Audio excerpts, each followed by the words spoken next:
இன்றே டவுன்லோட் செய்து உங்கள் ஃபேவரட் ஷோக்களை என்ஜாய் பண்ணுங்க. சித்தி நாக்குல சனியங்கினியா இருக்கா? எப்ப பார்த்தாலும் தேல் கொட்டுற மாதிரி வார்த்தையை கொட்டிட்டே இருக்காங்க. எல்லாம் அம்மா குடுக்கற இடம், அதான் இப்படி எல்லாம் ஆடுறாங்க. மத்தவங்க மனச காயப்படுத்தி பேசுறதே பழக்கமா வச்சிருக்காங்க. அவங்க குணம் தான் தெரிஞ்சதாச்சு. சரி, அதை விடு. நான் சொல்ல வந்ததே மறந்துட்டேன் பாரு. அப்படியா? எதை மறந்த? நாளைக்கு என்ன நாள்னு யோசிச்சியா? என்ன நாளு?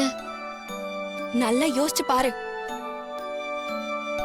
நம்ம வீட்ல யாருக்காவது பிறந்த நாளா இல்ல கல்யாண நாளா? உங்களுக்கு கல்யாண நாளா? ஷோ, அதெல்லாம் எதுவுமே இல்ல. அதெல்லாம் இல்லனா வேற என்னக்கா? மக்க, நாளைக்கு February 14 வேலண்டைன்ஸ் டே. ஆமால, நாளைக்கு வேலண்டைன்ஸ் டே தான். இத உனக்கு ஞாபகப்படுத்தவே நான் இவ்ளோ போராட வேண்டியிருக்கு. இப்பதான் நீயும் கார்த்திக்கும் வந்தா சந்தோஷமா இருக்கீங்கல்ல, அவருக்கு gift வாங்கி கொடுத்து அசத்தலாம்ல. அப்பதான் அவருக்கு உன் மேல இன்னும் அஃபெக்ஷன் அதிகமாகும். அக்கா, நானும் வேலண்டைன்ஸ் டேவை பெருசா செலிப்ரேட் பண்ணணும் தான் நினைச்சேன்.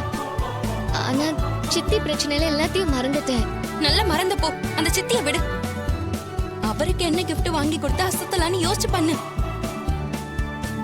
இதெல்லாம் அன்பை வெளிப்படுத்துறதுக்கான டைம் டி. நாம அதை மிஸ் பண்ணிடவே கூடாது. உன் வீட்டுக்காரரும் ஆல்ரெடி உன் மேல உசுராதான் இருக்காரு.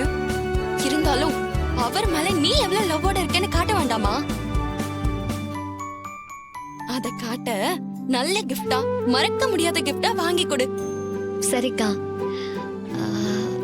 சரி, என்ன கிஃப்ட் வாங்கலாம்? நீ ஒரு ஐடியா கொடு. கஷ்டம். நான் ஐடியா கொடுக்கறதா?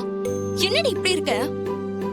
உனக்கு இந்த மாதிரி செய்யன்னு சொல்லலாம்னே தவிர ஐடியாலாம் என்னால கொடுக்க முடியாதுடி.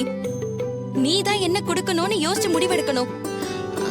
அக்கா, எனக்கு எந்த ஐடியாவும் தோணல, அதனாலதான் உன்னை கேக்குறேன். ப்ளீஸ்க்கா, ஏதாவது ஐடியா கொடு. ஹே, நல்லா உட்காந்து யோசி, ஏதாவது ஐடியா கிடைக்கும்.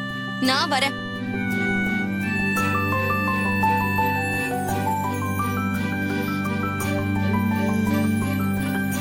கார்த்திக்கு என்ன கிஃப்ட் கொடுக்கலாம்?